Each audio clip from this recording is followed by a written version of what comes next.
મહારાષ્ટ્રના રેવાદાંડીમાં રહેતા નાના સાહેબ ધાર્મિક અધિકારી મહારાષ્ટ્ર ભૂષણ તરીકે 2 વખત સર્વોચ્ચ એવોર્ડ પ્રાપ્ત કરી ચૂક્યા છે. અસંખ્ય અનુયાયીઓ ધરાવતા વંદનીય નાના સાહેબનો આજે જન્મદિવસ છે.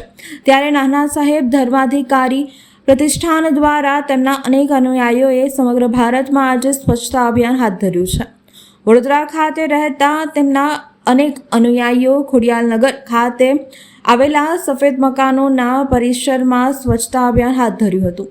સ્વચ્છતા અભિયાનની અંદર 400થી વધારે સ્વયંસેવકો સ્વૈચ્છિક રીતે જોડાયા હતા અને વુડાના આવાસ પરિસરમાં રહેલી ગંદકીને સાફ કરીને સ્વચ્છતા અભિયાનને વેગ આપી નાના સાહેબના જન્મદિવસની અનોખી રીતે ઉજવણી કરી હતી. આજે વંદનીય નાના સાહેબના જન્મદિવસ નિમિત્તે ગુજરાત સહિત દેશના અનેક રાજ્યો અને વિદેશમાં આજ રોજ અનેક પ્રકારે સ્વચ્છતા અભિયાનની કામગીરી હાથ ધરવામાં આવશે. અલબત્ત આ સંસ્થાને વડોદરા મહાનગરપાલિકા દ્વારા સહકાર આપવામાં આવ્યો હતો અને પાલિકાના ડેપ્યુટી મ્યુનિસિપલ કમિશનર સુરેશ સુવેરે ખાસ હાજરી આપી હતી. સ્વચ્છતા અભિયાનની આ કામગીરીમાં પાલિકા દ્વારા જરૂરી સાધન સામગ્રી અને વાહનો પણ આપવામાં આવ્યા હતા.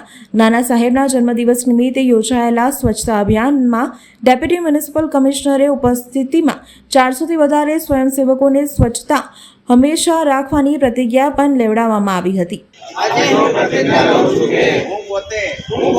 સ્વચ્છતા માટે દર વર્ષે 100 કલાક એટલે કે દર અઠવાડિયે 2 કલાક શ્રમદાન કરીશ અને સ્વચ્છતાનો સંકલ્પ પૂર્ણ કરીશ. હું ગંદકી કરીશ નહીં અને કોઈને કરવા દઈશ નહીં. હું સૌથી પહેલા પોતાનાથી પરિવારથી મોહલ્લાથી કાર્યસ્થળથી સ્વચ્છતાની શરૂઆત કરીશ.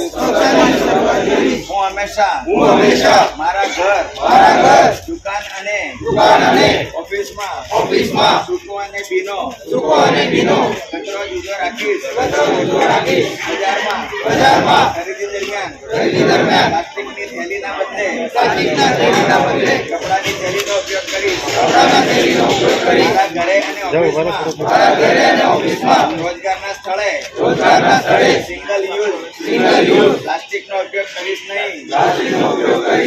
ભીના કચરામાંથી ખાતર બનાવવાની પહેલની હું શરૂઆત કરીશ. હું સ્વચ્છતા સાથે છું. મારા શહેરને સિંગલ યુઝ પ્લાસ્ટિક મુક્ત બનાવવા માટે હું મારું યોગદાન આપીશ. સ્વચ્છ શહેર, સ્વચ્છ રાજ્ય અને સ્વચ્છ ભારતના આ સપનાને સાકાર બનાવીશ. જય હિન્દ. આજરોજ ડૉક્ટર નાના સાહેબ ધર્માધિકારી પ્રતિષ્ઠાન સંસ્થા દ્વારા અને વડોદરા મહાનગરપાલિકાના સંયુક્ત પ્રયાસથી વુડાના આવાસ યોજના જે પાંજરાપોળ ખોડિયારનગર પાસે આવેલું છે ત્યાં મોટી સંખ્યામાં આશરે 300 જેટલા સ્વયંસેવકો સફાઈ ઝુંબેશમાં જોડાયા છે. મોટા પ્રમાણમાં સ્થાનિક નાગરિકો પણ સાથ સહકાર આપી રહ્યા છે અને સમગ્ર વિસ્તારને ખૂબ સફાઈ ઝુંબેશ કરીને સફાઈ અને પાવડરિંગ કરવામાં આવેલી છે.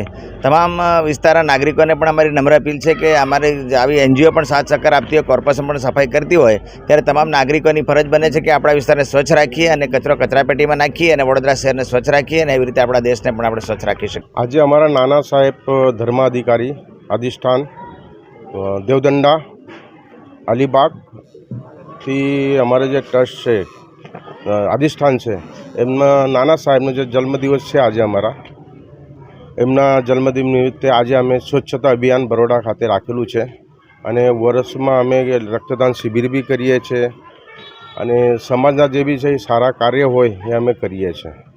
અને આજે અમારા ધર્માધિકારી નાના સાહેબ અધિષ્ઠાનના president આપ્પા Saheb Dharmadhikari, vice president Sachin દાદા ધર્માધિકારી છે અને એમના આજના હેઠળ અમે આ બધા કાર્યો કરીએ છીએ. કેટલા કાર્યકરો, કેટલા સ્વયંસેવકો જોડાયા છે? અમે આજે ઓછામાં ઓછા 250થી 300 સ્વયંસેવક જોડાયા છે સ્વચ્છતા અભિયાનમાં અને સવારથી અમે 7:30 વાગ્યાથી ચાલુ કરેલું છે અને મોસ્ટ ઓફલી અમે 2 થી 3 ડમ્પર અત્યારે સુધી કચરો ઉઠાવી લીધો છે અને હજુ આ કાર્ય અમારું 11 થી 11:30 સુધી ચાલુ રહે છે. તમારા માધ્યમથી શું મેસેજ આપવા માંગશો પબ્લિકને? અમે મેસેજ આપવા માગીએ છીએ કે તમે ખાલી કચરો જે છે એ ખાલી તમે ડસ્ટબિનમાં નાખશો તો બી તમારો આટલો બધો કચરો ના થાય કેમ કે અહીંયા અમે જોયું કે ભાઈ ખિડકીમાંથી બારીમાંથી લોકો કચરો બહાર નાખી દે છે કે એ આવો મોટા મોટા ઢગલા બની જાય છે.